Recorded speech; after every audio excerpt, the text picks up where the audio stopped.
Welcome to learning with. कैसे हैं आप सब लोग? आज हम बात करने वाले हैं अपने फर्स्ट सेल ऑर्गेनेल की, दैट इज एंडोप्लाज्मिक रेटिकुलम। इसे सबसे पहले डिस्कवर किया था एल्बर्ट क्लॉड एंड कीथ बॉटन ने। अब आप लोग सोच रहे होंगे कि अगर सेल में कोई आप स्ट्रक्चर देख रहे हो तो आपको उसको इतना डिफिकल्ट नाम देने की क्या जरूरत है? एंडोप्लाज्मिक रेटिकुलम कि लोग उसे बोलते ही ना बने। तो जब भी किसी को कोई नाम दिया जाता है ना, तो उसके पीछे कोई रीजन छुपा होता है, और अगर हमें वो रीजन पता हो तो नाम भी बहुत आसानी से याद आ जाता है। तो आइए देखते हैं कि एक्चुअली जो टर्म है इसका मीनिंग क्या होता है। We all know that endoplasmic reticulum is made by 3 words. अगर मैं इसको पार्टीशन करूं, एंडोप्लाज्मिक एंड रेटिकुलम। एंडो का means we all know that it is inside. जैसे लास्ट वीडियो में हमने बोला था endocytosis, something which is entering inside the cell. Similarly endo means होगा यहाँ पे इनसाइड। अब इनसाइड व्हाट? तो प्लाज्मिक। प्लाज्मिक जो वर्ड है it is coming from plasma. हमने देखा है साइटोप्लाज्म, न्यूक्लियोप्लाज्म, इन सब में प्लाज्मा आ रहा है, दैट इज प्लाज्मा। तो plasm is liquid substance which is filled inside the cell, is known as cytoplasm. तो यहाँ पे भी जो प्लाज्मा या प्लाज्मिक टर्म आया है, ये उसी प्लाज्मा के लिए बात हो रही है कि एक सेल में जो प्लाज्मा सरफेस है उसके अंदर कुछ प्रेजेंट है जिसको हमने एंडोप्लाज्मिक बोल दिया। अब क्या प्रेजेंट है? That is reticulum. रेटिकुलम का मतलब होता है अ नेटवर्क ऑफ समथिंग। जैसे अगर बात करें अगर आप इसका स्ट्रक्चर देखो तो आप ट्यूबलाइक स्ट्रक्चर दिख रहा है ना, और बहुत सारा नेटवर्क है इसका, एक दूसरे से कनेक्टेड है। तो are network of tubules is known as reticulum. तो यहाँ पे एंडोप्लाज्मिक रेटिकुलम का मतलब हो गया a network of tubules which is present inside the cell, inside the plasma. That's why it is termed as endoplasmic reticulum.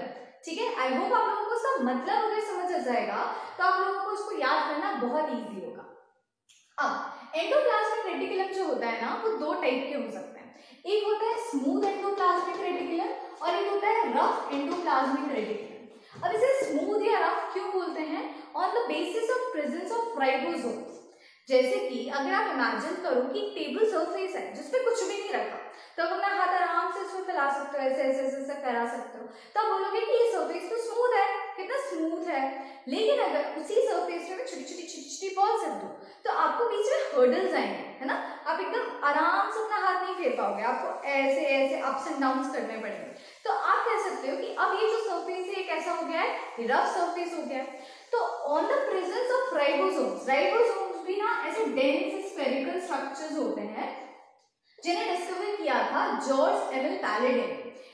ये जो ribosomes होते हैं ये तो या तो आपके साइटोप्लाज्म में भी प्रेजेंट हो सकते हैं या फिर मोस्टली प्रेजेंट होते हैं आपके एंडोप्लाज्मिक रेटिकुलम की बाउंड्री पे।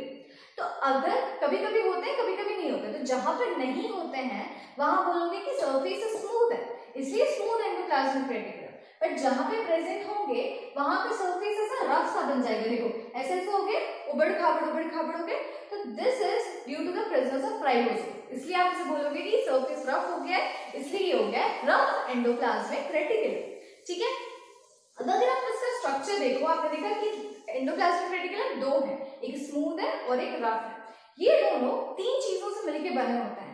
वन है सिस्टर्नी। सिस्टर्नी जो होता है ऐसे ट्यूब्स लाइक स्ट्रक्चर्स होते हैं जिसके ऊपर ऐसे आपको राइबोसोम्स नजर आएंगे।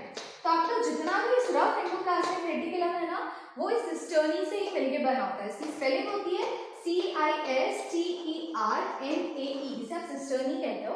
और ये इस तरीके के स्ट्रक्चर से आप देखोगे कि पूरा रफ एंडोप्लाज्मिक रेटिकुलम बना हुआ है। और जो आपका स्मूथ एंडोप्लाज्मिक रेटिकुलम होता है वो ऐसे ओवल या सर्कुलर स्ट्रक्चर से बना होता है जिसे कहते हैं वेसिकल्स। वेसिकल्स के अलावा स्मूथ एंडोप्लाज्मिक रेटिकुलम में अगर आप ऐसे स्ट्रक्चर देखो तो इसके ऊपर ऐसे ट्यूब लाइक स्ट्रक्चर्स हैं, इसे आप कहते हो ट्यूब्यूल्स। ठीक है, these are known as tubules. तो अगर हम बात करें, हमारा जो रफ एंडोप्लाज्मिक रेटिकुलम है वो सिस्टर्नी से बना होता है और आपका स्मूथ एंडोप्लाज्मिक रेटिकुलम जो है वो वेसिकल्स एंड ट्यूब्यूल्स से बना होता है। इसका 3 डायमेंशनल स्ट्रक्चर आपको स्क्रीन पे दिख रहा होगा।